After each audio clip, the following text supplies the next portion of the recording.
Hello प्यारे बच्चों, नवोदय की क्लास में आपका फिर स्वागत है। आज का जो टॉपिक है हमारा बहुत ही महत्वपूर्ण है, वह है हमारा समास।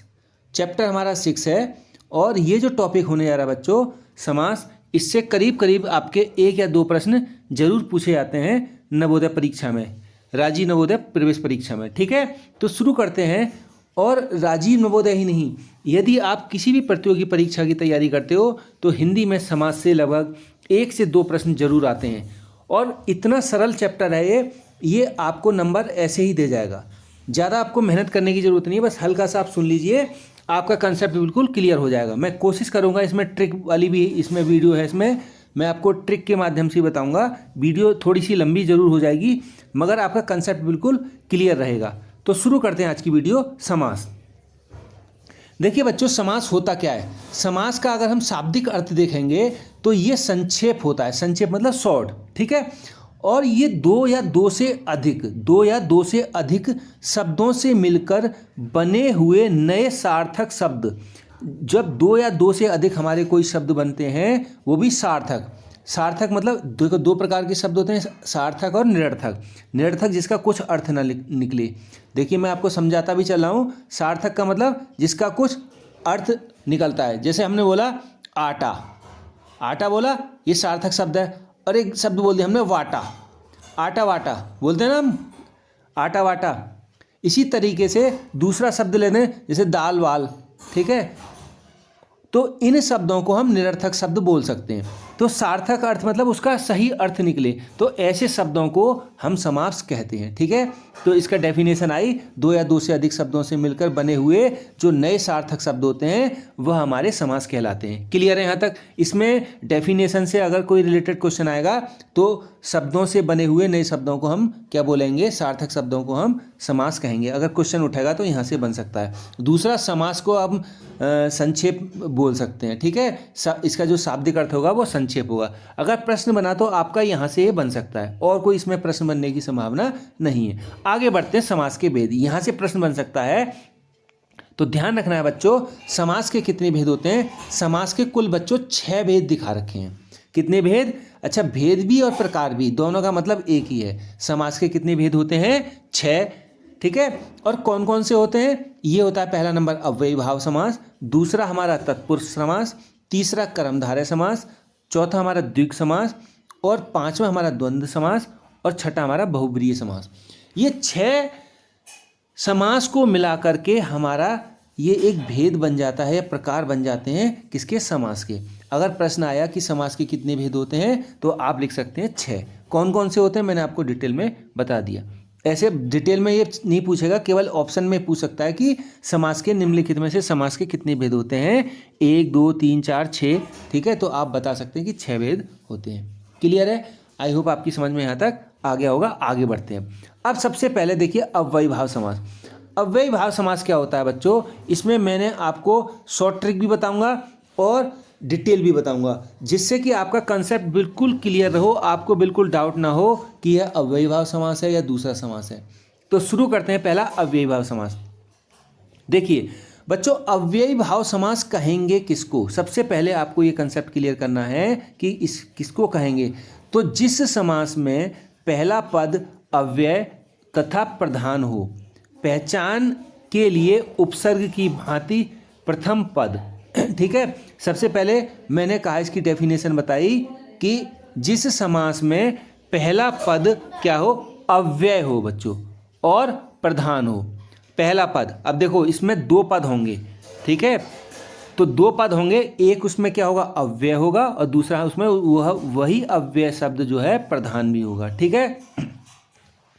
अब पहचान के लिए हम कैसे करेंगे कि उपसर्ग, ये हमारा अव्ययी भाव समास है, तो पहचान के लिए उपसर्ग की भांति, उपसर्ग मैंने इससे पहले वाली वीडियो में बता दिए हैं। जिन बच्चों को उपसर्ग वाली वीडियो देखनी है तो मैंने उपसर्ग और प्रत्यय करके एक वीडियो बना रखी है, आप उससे भी इसका लाभ ले सकते हैं, ठीक है। तभी आपको उपसर्ग समझ में आएगा, तभी आपको ये अव्ययी भाव समास समझ में आएगा। तो उपसर्ग की भांति प्रथम पद अनु, आ, प्रति, यथा, भर आदि से होती है। जैसे हम इसकी पहचान करेंगे तो क्या होना चाहिए हमें? अब उपसर्ग जो पहले शब्द के आगे लगे रहते हैं, ठीक है। जैसे यदि शब्दों की पुनरावृत्ति होती है तो वे अव्ययी भाव समास कहलाते हैं। ठीक है। अब जैसे मैंने कहा कि रातों रात, बोला ना, रातों रात, हाथों हाथ, दिनों दिन, खटाखट, फटाफट, धड़ाधड़, धीरे धीरे, हौले हौले, ये इसकी ट्रिक है बच्चों। ठीक है, ये इसकी ट्रिक है कि हम इसको इस तरीके से पहचान सकते हैं। उसमें क्या होगा, हाथों हाथ, हाथों हाथ का मतलब क्या हो जाएगा, उसमें लगातार दो शब्द आएंगे। ठीक है, लगातार दो शब्द आएंगे, हाथों हाथ, रातों रात, तो आप समझ जाइए कि ये हमारा क्या है, अव्ययी भाव समास है। दूसरा, उसमें जो पहला शब्द होगा, पहला पद होगा, वह हमारा उपसर्ग होगा। जैसे अभी मैं बताता हूं आपको, जैसे हो सकता है आपका इसमें प्रतिदिन, प्रतिदिन, प्रतिदिन। अब देखिए बच्चों, इसमें प्रतिदिन में आपका जो प्रति शब्द है ये आपका उपसर्ग है, प्रति। ठीक है, प्रतिदिन यानी कि प्रत्येक दिन। दूसरा हो सकता है इसमें आजन्म, आजन्म। तो इसमें बच्चों जो आ है, आजन्म, जन्म से लेकर, यानी कि आजन्म में जो आ है ये भी आपका प्रत्यय है। इसी प्रकार है आपका यथासंभव, यथासंभव, तो यथा जो शब्द है इसमें ये आपका उपसर्ग है। इसी प्रकार अनुरूप, भरपेट, प्रतिकूल, हाथों हाथ। ठीक है, ये मैंने हाथों हाथ तो आपको बता दिया है। तो ये इस तरीके से ये उपसर्ग हमारे अव्ययी भाव समास हो सकते हैं। ठीक है, अगर इसका नोट करें शॉर्ट, अगर आप कोई बच्चा अगर याद नहीं कर पा रहा है इन सबको, तो इसका एक शॉर्ट नोट मैंने बना रखा है। शॉर्ट नोट यह है कि उपसर्ग लगा हो या शब्दों की पुनरावृत्ति हो।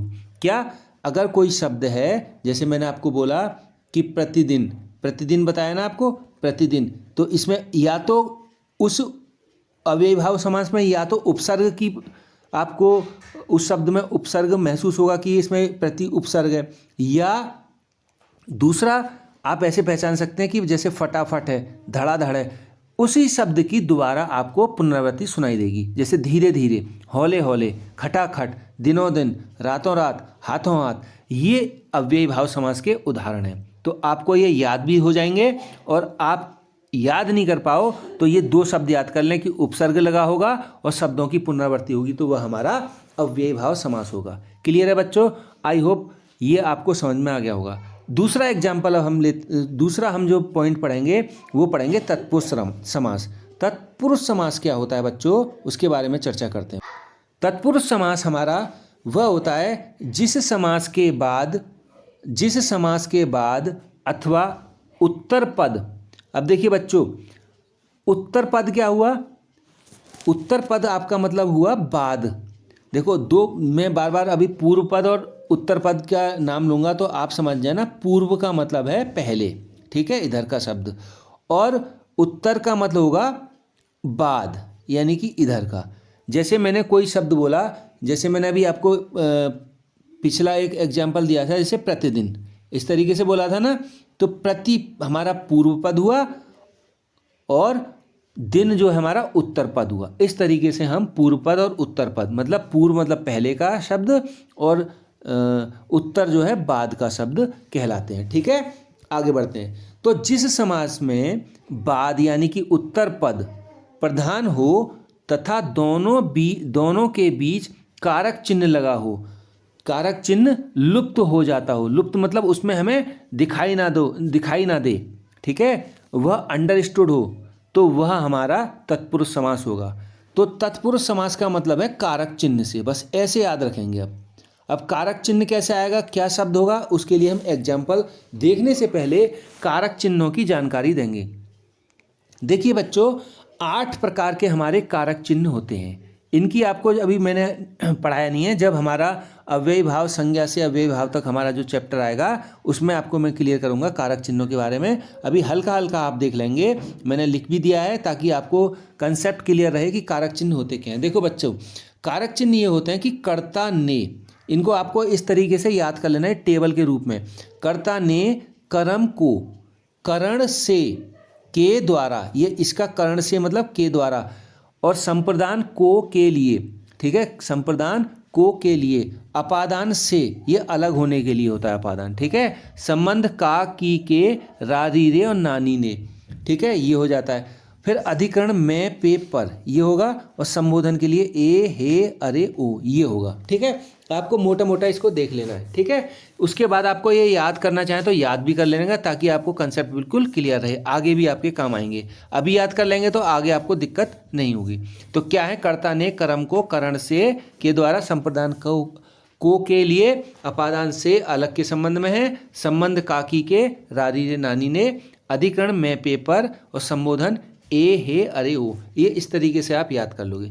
संबोधन का मतलब है कोई चिन्ह आपके पीछे लगा रहता है, इस तरीके से इसको हम संबोधन चिन्ह बोलते हैं, ठीक है। तो ये कारक चिन्ह हो गया। अब देखो कैसे सेंटेंस में आएगा, अब आगे बढ़ते हैं। जैसे इसमें लिखा है गगनचुंबी, क्या लिखा है, गगनचुंबी। अब देखो ये प्रश्न शुरू हो गए अब आपके। अब इसमें ये आपका कौन सा इसमें समास होगा, तो गगनचुंबी में तत्पुरुष समास होगा। क्यों होगा, देखिए गगन को चूमने वाला, तो को जो शब्द आया है बच्चों, को आपका कारक का नाम है। और कौन सा कारक है, को देखिए यहाँ आ रहा है संप्रदान में, तो ये को, इसका सेंस यहाँ निकल रहा है, ठीक है। मन चाहा, मन से चाहा, से कहाँ आ रहा है इसमें, करण के लिए। अब देखो ये से अपादान जब प्रयोग होगा, जब अलग, देखो जब मैं आपको ये जो वीडियो बना रहा हूँ, इसके बाद जो नेक्स्ट चैप्टर होगा, तो वो कारक चिन्ह वाली जब वीडियो होगी, तो आपको वहाँ पर बिल्कुल मैं कंसेप्ट क्लियर करूँगा। अभी आप ये समझ लीजिए कि जो कारक चिन्ह है, इनके बीच में जो हमारे ये समास हैं, तत्पुरुष समास के जो एग्जाम्पल हैं, उसमें ये जो चिन्ह आ रहे हैं, को, से, के लिए, है ना, से, ये सब जो है हमारे कारक चिन्ह हैं। केवल आपको अभी ये कंसेप्ट क्लियर रखना है कि इसमें ये कारक चिन्हों का प्रयोग हो रहा है, तो ये तत्पुरुष समास होगा, ठीक है।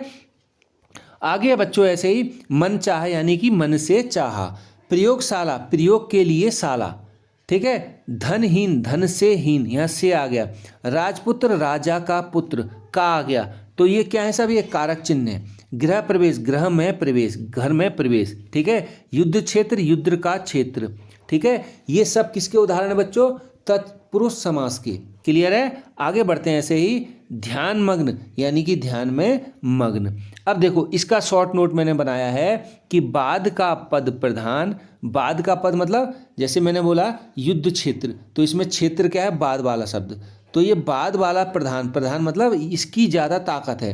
देखो युद्ध तो कोई भी कर सकता है, मगर जब कोई क्षेत्र आएगा, जैसे हमने बोला, हमने कोई युद्ध का नाम लिया कि विश्व युद्ध, ठीक है, विश्व युद्ध, यानी कि विश्व युद्ध तो कई विश्व उसमें लड़े थे, ठीक है, मगर वो युद्ध कहाँ कहाँ हुआ, कौन कौन से देश लड़े थे, किस क्षेत्र में हुआ, तो जो क्षेत्र है ये आपका जो है प्रधान पद कहलाएगा, ठीक है बच्चों।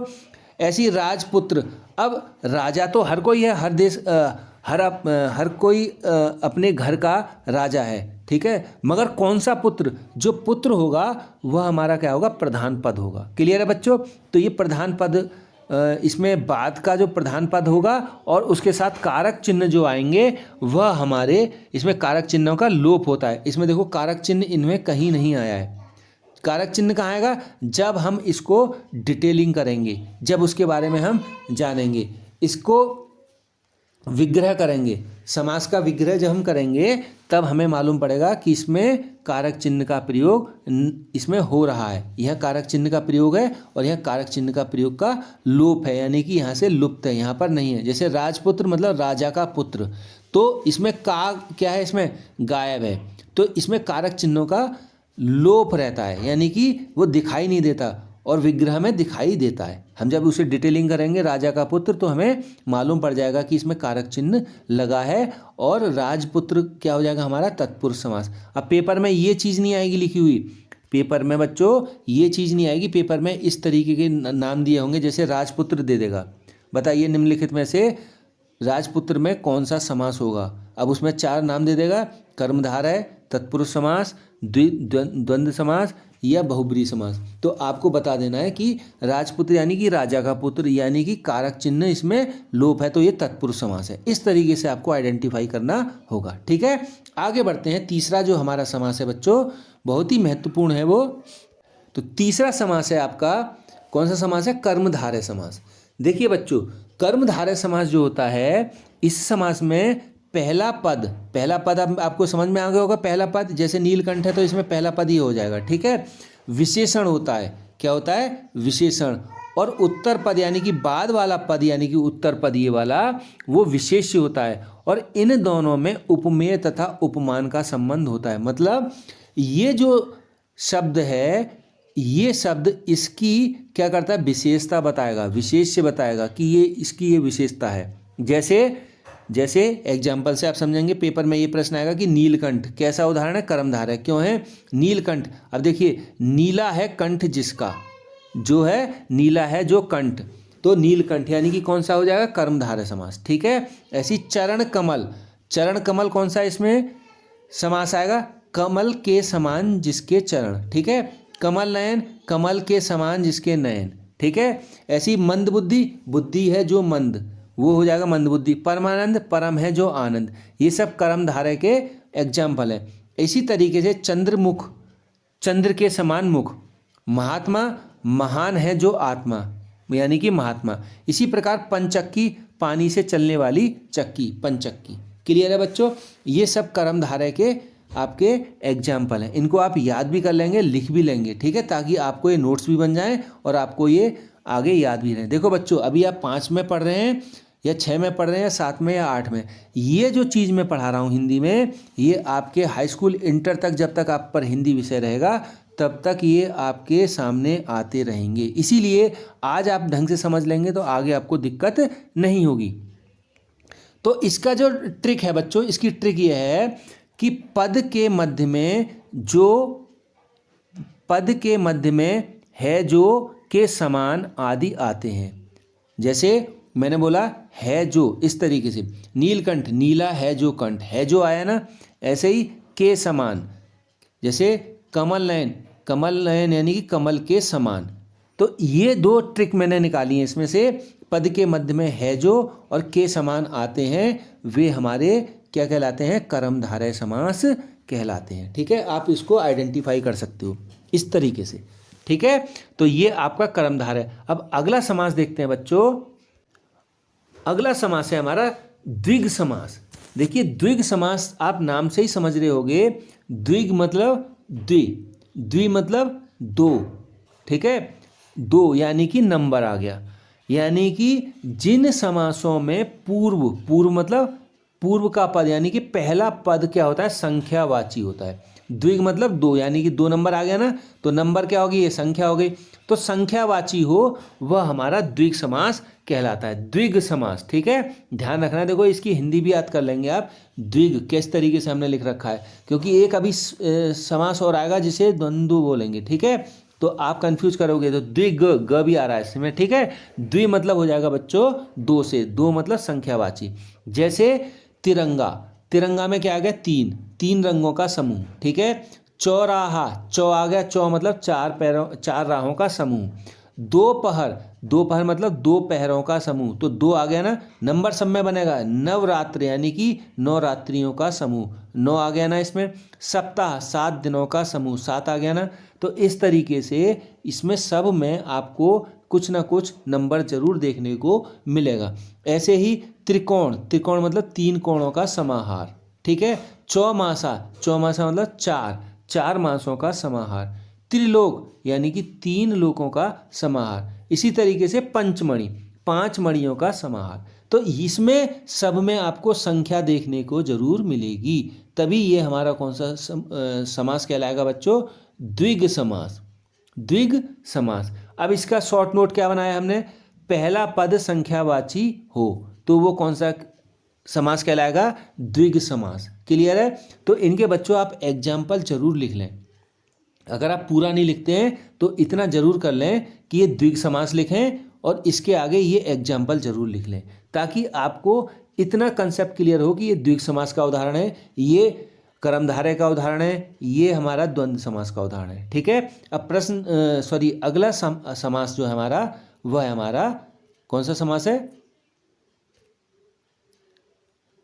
द्वंद्व समास। तो द्वंद्व समास में चलते हैं। देखिए द्वंद्व समास बहुत ही सरल समास है, इसको हम आसानी से पहचान सकते हैं। क्या है इसमें? इस समास में दोनों ही पद प्रधान होते हैं। देखो दोनों पद, हम किसी पद को, यानी कि जैसे दो पद हैं हमारे पास, भाई और बहन, ये दोनों ही पद क्या हैं? प्रधान है, अपने आप में दोनों परिपूर्ण हैं। और विग्रह करने पर और या लगता है, या तो और लगेगा या लगेगा। किसमें? द्वंद्व समास में। ठीक है, द्वंद्व समास में और लगेगा या लगेगा। और क्या कहलाएगा फिर? वो द्वंद्व समास कहलाएगा। कैसे? देखिए एग्जाम्पल से आप और कंसेप्ट क्लियर करोगे। जैसे मैंने यहाँ कुछ एग्जाम्पल ले रखे हैं, तो एग्जाम्पल है हमारा जैसे भाई बहन। अब भाई बहन, भाई और बहन, ठीक है, तो क्या आया इसमें? और। ऐसी पाप पुण्य, पाप और पुण्य, तो हम जैसे ही इसमें और लगा तो आप समझ जाओगे कि ये कौन सा समास है बच्चों?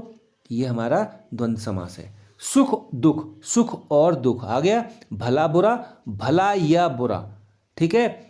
देखिए सुख और दुख और भला और या बुरा। ऐसी रात दिन, रात और दिन। ऐसी दो चार, दो या चार।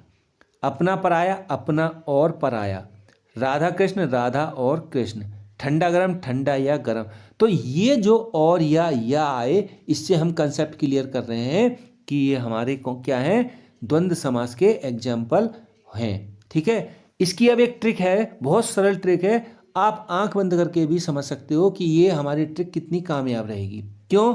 केवल इसमें एक डैश है। देखो इसमें शॉर्ट ट्रिक क्या है? इसमें शॉर्ट ट्रिक है, दोनों पदों के बीच बच्चों योजक चिन्ह। योजक चिन्ह क्या होता है? ये डैश, जिसे इंग्लिश में हाइफन बोलते हैं, हाइफन का प्रयोग है। क्या है? देखो ठंडा गरम, बीच में डैश है, इसमें भी डैश है, इसमें भी डैश है, इसमें भी डैश, जिसे हम हाइफन या योजक चिन्ह बोल रहे हैं। तो सभी में आपको इस तरीके का योजक चिन्ह जरूर देखने को मिलेगा।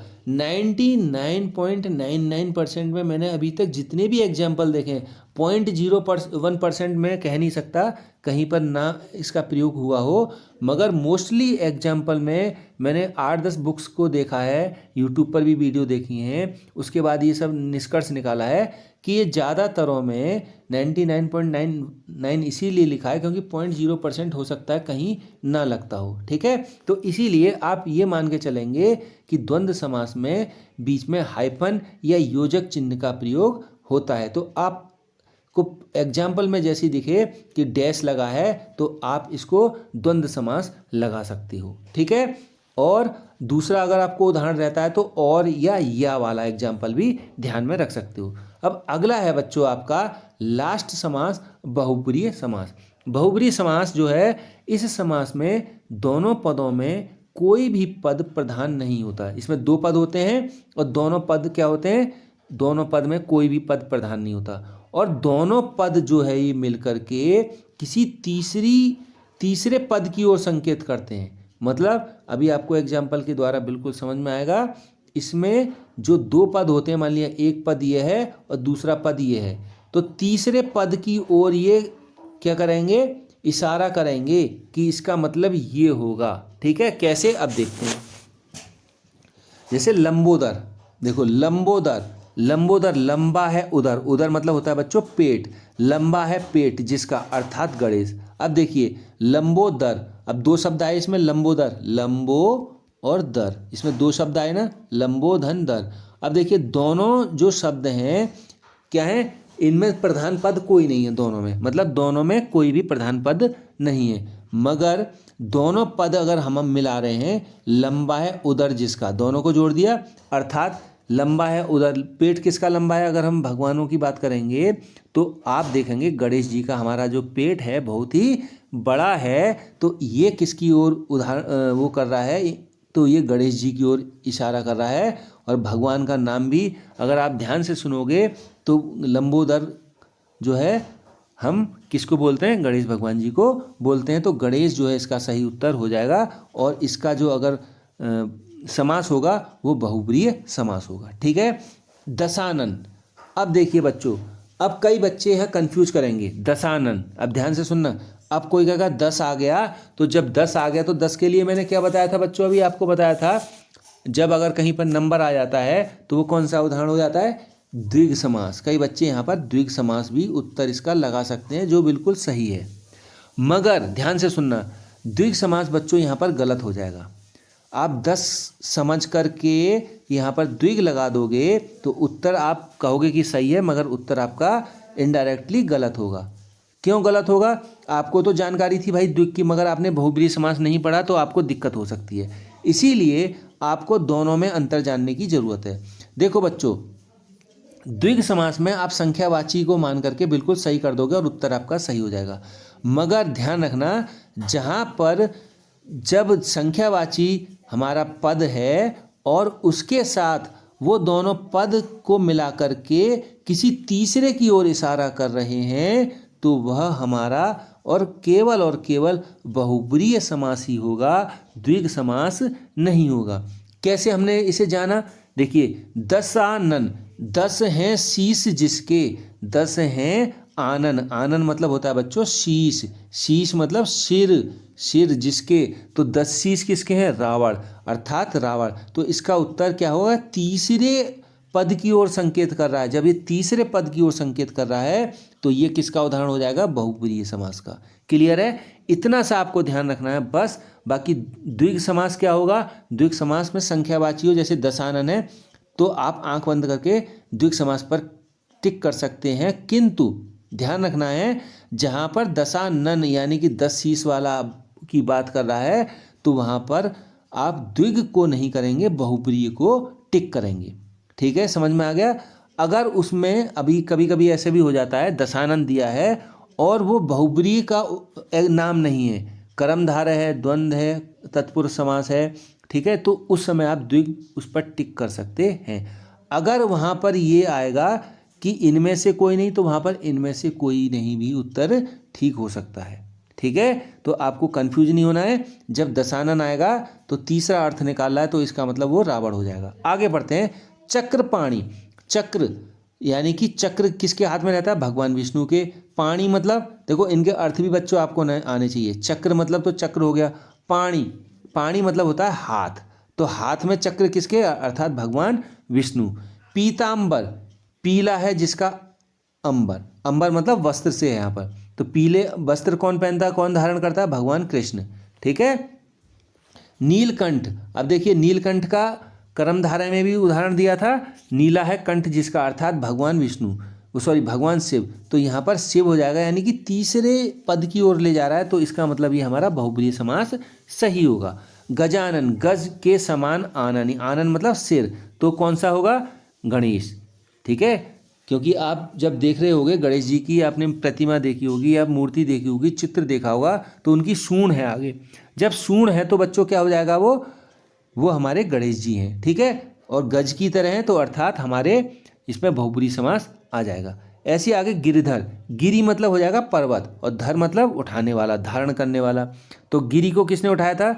आपको याद होगा कृष्ण जी ने एक बार अपनी उंगली से पूरे पर्वत को इस तरीके से उठा लिया था। ठीक है, तो ये हमारा क्या हो जाएगा? कृष्ण, यानी कि बहुब्रीहि समास। इसी तरीके विषधर, विषधर विष को धारण करने वाला, विष कौन करता है धारण? सर्प, तो सर्प किसके अंतर्गत आ जाएगा? ये भी बहुब्रीहि समास। त्रिलोचन, 3 है लोचन जिसके, लोचन मतलब, लोचन का मतलब होता है बच्चों पर्यायवाची में, लोचन का मतलब होता है आँख, नयन, चक्षु, लोचन, ये सब उसी के नाम है। तो कौन है? 3 आँख किसकी थी? भगवान शिव की। तो ये भी हमारा बहुब्रीहि समास का उदाहरण हो जाएगा। अभी कई बच्चे त्रि को देख करके द्विग समास पर भी टिक कर सकते हैं, मगर द्विग समास इसका उत्तर गलत हो जाएगा, आपको इसका बहुब्रीहि समास ही उत्तर में टिक करना पड़ेगा। ठीक है, अब इसकी ट्रिक क्या होगी बच्चों? ट्रिक इसकी ये होगी, दोनों पद तीसरे पद की ओर संकेत करते हैं। ठीक है, तो ये आपका बिल्कुल सही उत्तर होगा, दोनों पद मिलाकर के तीसरे पद की ओर संकेत करें तो वह बहुब्रीहि समास होगा। तो ये 6 भेद थे समास के। मैंने कोशिश की है कि सभी समासों को आपको डिटेल में समझा सकूं, और आई होप आपकी समझ में ये आया होगा। अगली वीडियो में हम मिलेंगे। साथ ही बच्चों, मैं इतनी मेहनत कर रहा हूँ आपके लिए, आप भी मेरे लिए मेहनत करें, कमेंट जरूर करें और चैनल को सब्सक्राइब करें ताकि आने वाली वीडियो आपको तुरंत मिल सके। Thank you for watching.